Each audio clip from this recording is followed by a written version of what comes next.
Hi folks, thanks for joining me again today. We're going to look at number 45 from the Preparatory Melodies book. This one's entitled Maestoso, Majestic. So that's an indication of the character. I'm just going to go ahead and play it and see what we can find in this little tune that will help us to develop our playing.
Now I wanted to do that to demonstrate something.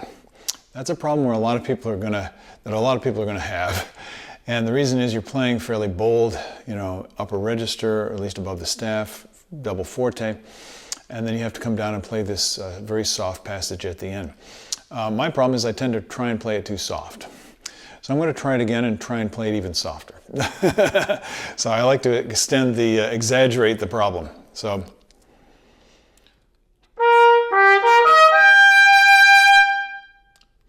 Up to double forte.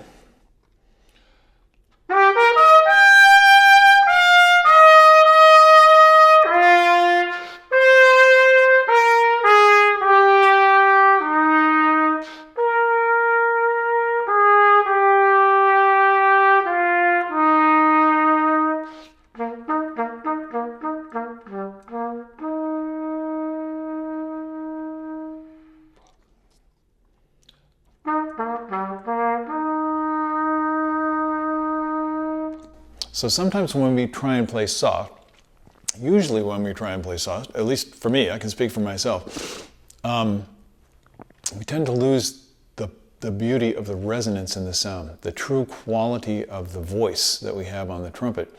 And that's the most important thing. So when you're trying to play softer and louder, make that your primary goal is, can you get in the spot, some people call it the sweet spot, where the note rings the most easily, and just stay there. And if you do that, I think it's going to improve everything in your playing. So there's a lot going on here, and many things that we could address, but I just want to start with a simple idea. We have these accented notes. Most of my students, most people that I've worked with over the years, have a tendency to accent using the tongue, kind of an explosive, and that's one kind of accent. It's got a particular quality to it. So it's just one of the ingredients you could use to be expressive with music. So I'm going to play this several ways at the beginning.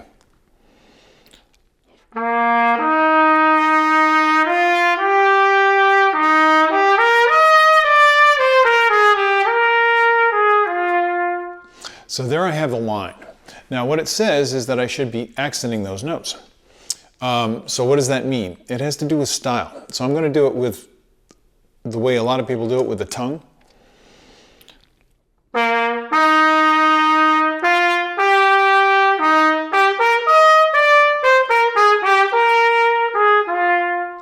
Now, I don't want you to think of that as wrong. I want you to think of it as, is that appropriate? Does it fit the character of the music? Does it seem right to you in terms of the expression? And if it does, go for it. Prove it. Show me. Demonstrate it. Own it. Convince me. Sell it. Right? That's fine. There's nothing wrong with that. But if there's something about it that bothers you, then that probably means that you already know what you want to do musically with it. You may have maybe even an unconscious imagination of what you'd like it to sound like. And that's what I want you to tap in when you're working on these things. What can you do with it that will bring across a certain character? What does the music tell you in terms of its character? So it says majestic, so that has a sense of it's not in a hurry, it's self-confident, it's grand, it's awesome. Somehow it's strong, it's beautiful. It has all these connotations. Majesty, a word that we don't use all that often, except possibly in church. So what would fit? What kind of articulation would fit? So I'm going to do it, I did it first slurred, then I did it with a strong tongue accent, front of the note. And now I'm going to do something just slurred, but I'm going to accent the notes with a breath.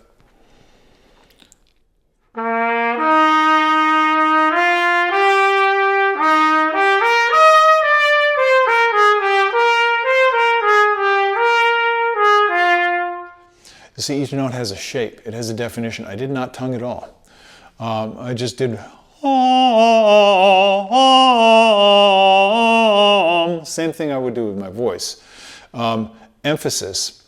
Now that takes a higher level of breath control than a lot of players have developed, but it's actually something that will happen naturally if you just relax, listen for that sound, practice with your voice, and then see if you can imitate the results on the trumpet. Now I'm going to put the two together.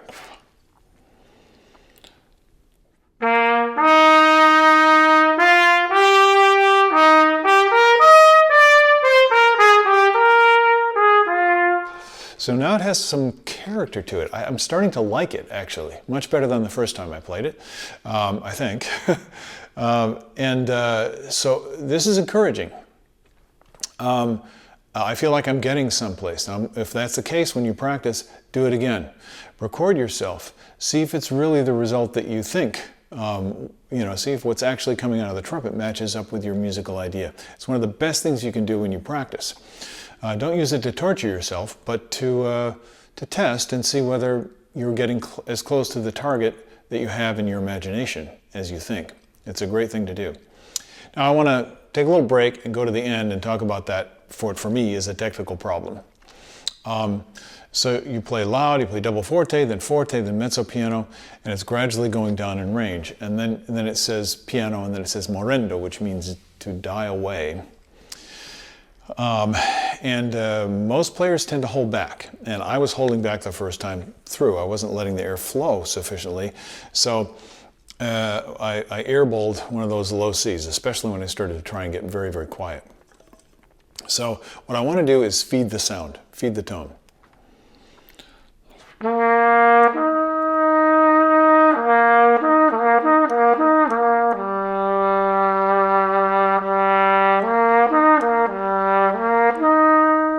Now this is a technical thing, but it's also a musical thing. The technical part of it is the area in your lip that's vibrating, the air stream that's flowing through, the buzz, you might call it, at the aperture, has to be very, very supple and responsive. It can't be tight. If it's tight, you can't get good tone. And you can't be holding tension in your breathing system either, or anywhere, in the tongue, in the throat, because if you do, that's going to affect the sound quality. So just use your ear and follow that sound quality. If you can't get it at the softer end, get it at a moderate dynamic. I practice all the time. I practice whatever allows me to get free musically.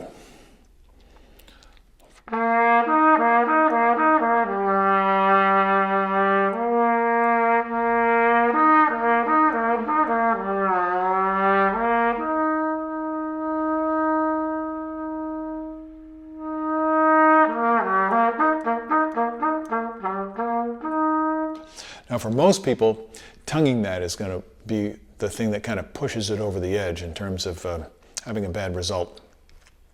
So what I want to suggest here is when you practice this, don't concentrate on the tongue. Concentrate on the air. What you're doing intentionally with the air, just as if you were slurring. And then let the tongue do its job, which is very quick, very precise, very clear. Sorry, my dehumidifier just came out of the background. I hope that's not bothersome to you. and see if you can maintain the tone quality. If you can do that and it's satisfying to you, you're definitely accomplishing something in your practice. So I'm going to let you go work now, and hopefully you'll join me for another episode of this later on. Have a great day. Enjoy your practice. I'll see you later. Bye-bye.